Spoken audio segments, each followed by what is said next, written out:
সন্ধ্যা নেমে এসেছে। 3 বন্ধু তখনও শাক তুলে যাচ্ছেন। হঠাৎ করেই অন্য 2 বন্ধু চিৎকার করে ওঠে।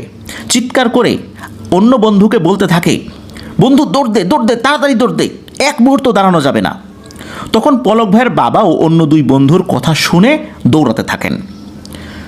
কয়েক সেকেন্ড পর পলক ভাইয়ের বাবা অন্য 2 বন্ধুকে বলেন যে, কী ব্যাপার, তোরা দৌড়াতে বললি কেন? তখন অন্য বন্ধুরা বলতে থাকে, পেছন দিকে তাকিয়ে দেখ। পেছন দিকে যখনই উনি তাকিয়েছেন, দেখতে পান ভয়ঙ্কর এক দৃশ্য।